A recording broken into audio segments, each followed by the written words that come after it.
Ethan kicks it off in Orlando. Ethan, welcome to the Ramsey Show, my friend. How you doing? Hi, I'm doing good. What's going on? Something I'm wondering about is my roommate isn't quite able to make the rent every month, and I'm wondering how I can get him on a budget. And then if at the end of the lease he's not able to pay back the money we've lent him over time, do I just write that off as stupid tax or hope that he can end up paying me back? He's not able to, or he doesn't want to? I don't know. He makes room for his groceries and his other stuff, but he ends up being late every month on the rent.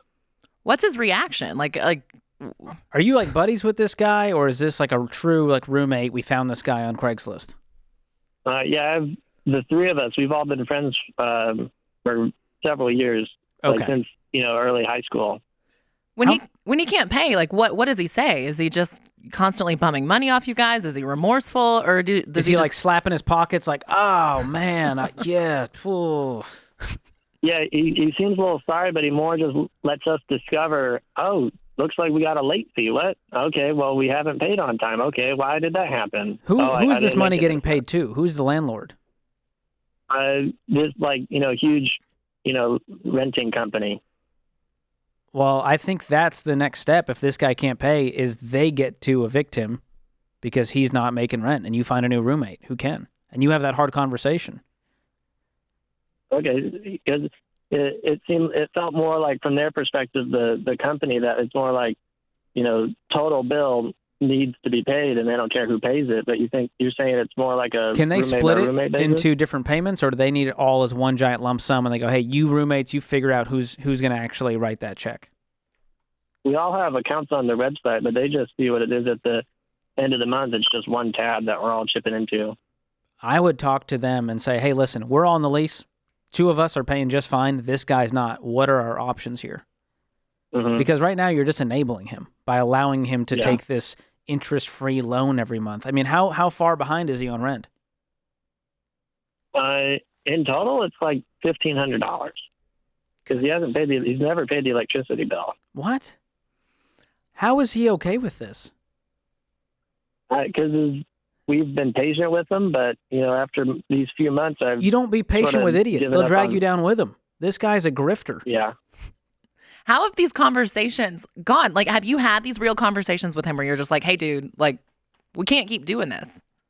Yeah, what we've done is I've given him, like, payment plans where it's, all right, we're going to do this much this month, this much that month, and I project it out for him for the whole year, and he's like, gee, thanks. And then next month he didn't quite make it. And it's like, well, what happened to the payment plan? He's like, oh, okay. Well, even the fact that he says, gee, thanks, like his response to your generosity and to you floating him this money is, gee, thanks, there's not respect there. Dude, I'd have his mattress on the lawn and change the locks and say, you don't live here until you pay rent. And that's not because I'm a bad friend or whatever. He's putting you guys in a terrible financial spot and now using you to enable his stupid behavior. Well, I don't know that you can legally put the mattress on the lawn. Listen, I don't know that you can legally not pay rent for a year and make your friends give you loans and put you on payment plans, even though you're not the landlord. Well, and that's where I would change it from a friendship relationship where this is all one group of friends paying rent. And like George said, I would call the landlord and say, okay, this dude's not paying. We may need to evict him. We need to figure this out. Like, we need to know our options because we can't keep doing this. I'm going to say you've got 1 month to come up with that $1,500 you owe, and then you are on time every single month. In fact, you're early. And if you're not, you can't live here anymore because we need someone who pays reliably on time. That was the agreement when you signed that lease.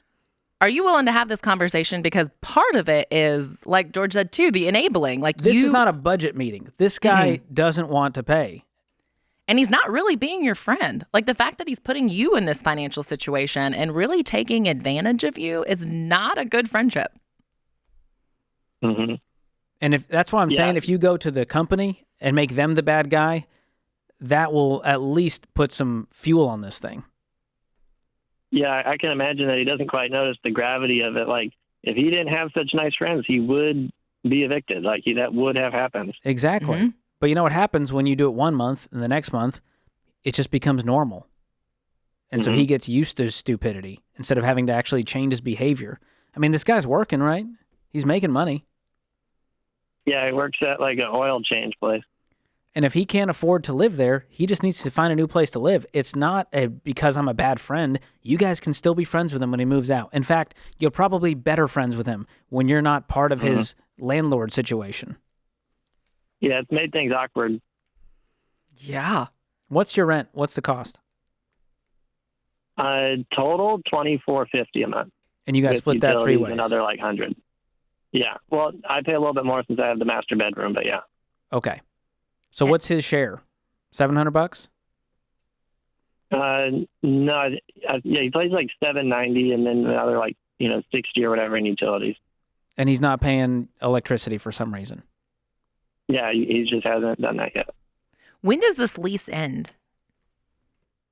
At the very end of August. Okay, and are you planning to renew this lease? I hope I know the answer.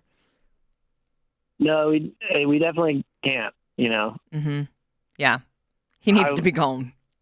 The back of my brain wanted me to, find a place that's $2,000 a month with him. But, when I asked him, okay, what can you afford? He's like, I guess $700. And it's like, well, what do you mean you guess?